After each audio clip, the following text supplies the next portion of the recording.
All right, coronavirus numbers in Texas just keep ticking up. Yesterday, the state reported another 8,300 new cases. Here's a look at how the numbers stand now locally.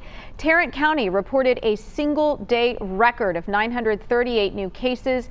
Dallas County reported 868 new cases.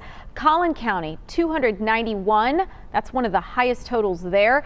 And Denton County with 207. Joining me, as he does every Friday, is our medical expert, Dr. David Winter from Baylor Scott and White Health. Dr. Winter, good to see you this morning.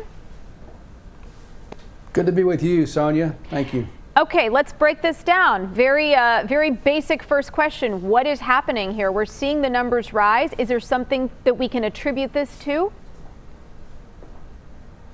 Well, today at Baylor's morning report, we heard the same thing, Sonia. In our hospitals, hospitalized cases are going up. You know, what's curious to me is this is similar to the Spanish flu 103 years ago. The second surge was much worse. More people sick, more people got the disease, even more died. Now, we haven't seen that yet, but it's concerning. We need to remind ourselves that we did a lot better this summer than we are right now. I want to emphasize how this virus is spread. Science has shown us mainly through the air. That's the most common form of transmission. If you're talking 6 feet apart, you're in good shape. But if people are talking loud, shouting, singing, it's not enough. You need to be farther away. Masks actually work. The best mask is one that you breathe through, not around the sides. And then you can get it from a surface. You touch a contaminated doorknob, touch your face, you're going to get the virus. So we can turn this thing around, and we need to do that because we're seeing this surge, which had gone the other direction this summer, Sonia.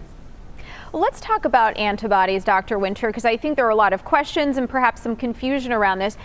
What do we know now? I know that there's a new report out, but how long do they last and how do they protect against infection? Yeah, very important topic. If you get sick with the virus, are you immune to get it again? Big study out of England just came out this week, and they showed that the antibodies last. They did serial antibody tests on folks after they had the virus, and they found that they went away at about 3 months. They went away faster in older folks. They stayed longer in younger folks.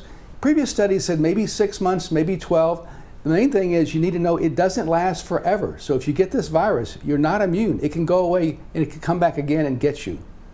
Now let's talk about household transmission of COVID-19, because I know some people have said, well, I don't really know where I've gotten it. I've hardly been out of the house. How common is it to get it within your own house? You know, we didn't think it was that common, but a recent study out of Wisconsin and Tennessee, combined study, they looked at 101 people who had the virus and tested all their family members.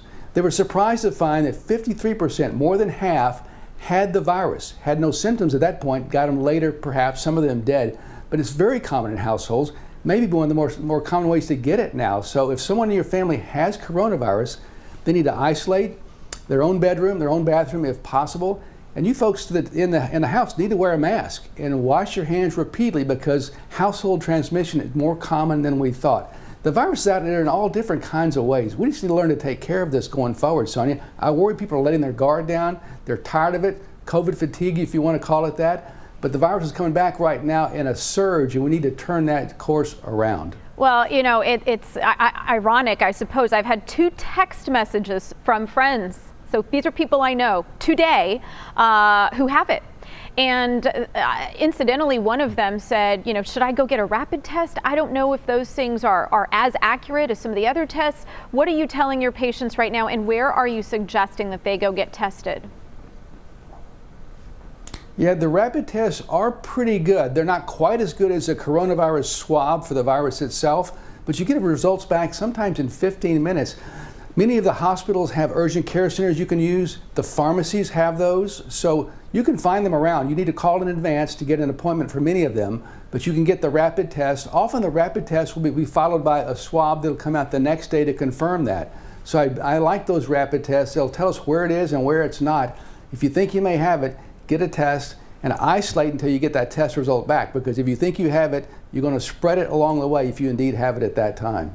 Yeah, that's good information. And one final question from a viewer was about a flu shot. He said, Sonia, I've never gotten a flu shot, but should I get it now? And, you know, part two of this question for me in my head is, if you have symptoms of coronavirus or if you have COVID-19, should you wait to get your flu shot?